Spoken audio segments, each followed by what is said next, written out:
तैयार रहिए। स्टार्ट। यह प्रकरण संविधान 97वां संशोधन अधिनियम 2011 की वैधता और संवैधानिकता से संबंधित है। स्टॉप। इस अधिनियम से संबंधित विधेयक को लोकसभा के द्वारा 27/12/2011 को तथा राज्यसभा के द्वारा 28/12/2011 को आवश्यक बहुमत के द्वारा पारित किया गया था, जिस पर राष्ट्रपति ने दिनांक 12/1/2012 को अपनी सहमति प्रदान की। स्टॉप। पुनः इस संविधान संशोधन को राजपत्र में 13/1/2012 को प्रकाशित किया गया और दिनांक 15/2/2012 से इसे प्रवर्तन में लाया गया। स्टॉप।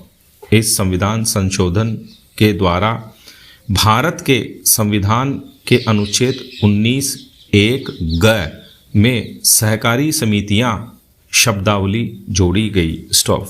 तदनुसार अनुच्छेद 43(ख) और भाग 9(ख) भी संविधान में जोड़ा गया। स्टॉप। गुजरात उच्च न्यायालय की एक खंडपीठ ने आक्षेपित निर्णय एवं आदेश दिनांक 22/4/2013 के द्वारा संविधान 97वें संशोधन अधिनियम 2011 को संविधान के अधिकारातीत घोषित कर दिया। इस आधार पर कि इस संविधान संशोधन पर संविधान के अनुच्छेद 368(2) के अंतर्गत देश के आधे से अधिक राज्यों के विधान मंडलों ने अनुसमर्थन प्रदान नहीं किया है। स्टॉप। तदनुसार उच्च न्यायालय ने अनुच्छेद 19(1)(ग) और 43(ख) के संशोधन को प्रभाव शून्य घोषित कर दिया। स्टॉप।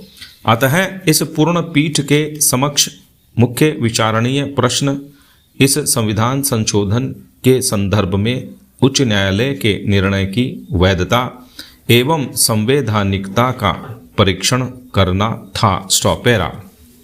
ऐतिहासिक परिप्रेक्ष्य में भारत में सहकारी समितियों का इतिहास ब्रिटिश भारत के सहकारी समितियां अधिनियम 1904 से प्रारंभ होता है, जिसे अधिनियम 1912 के द्वारा प्रतिस्थापित किया गया और बाद में भारत सरकार अधिनियम 1919 के अंतर्गत सहकारी समितियों को प्रांतीय सूची प्रविष्टि 13 में रखा गया। स्टॉप।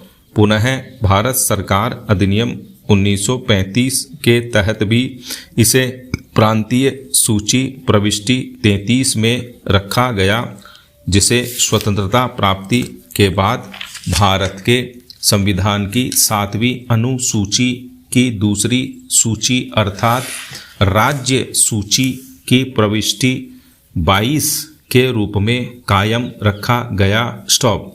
अर्थात राज्य सरकारें सहकारी समितियों से संबंधित कानून बनाने के लिए स्वतंत्र हैं। स्टॉप।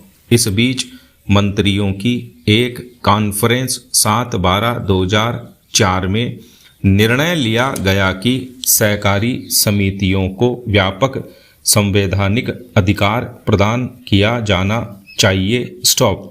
तदनुसार केंद्र सरकार ने संविधान 97वां संशोधन अधिनियम 2011 पारित किया, जिसके द्वारा संविधान में संशोधन और प्रतिस्थापन किया गया तथा दिनांक 15/2/2012 से प्रवृत्त किया गया। स्टॉप।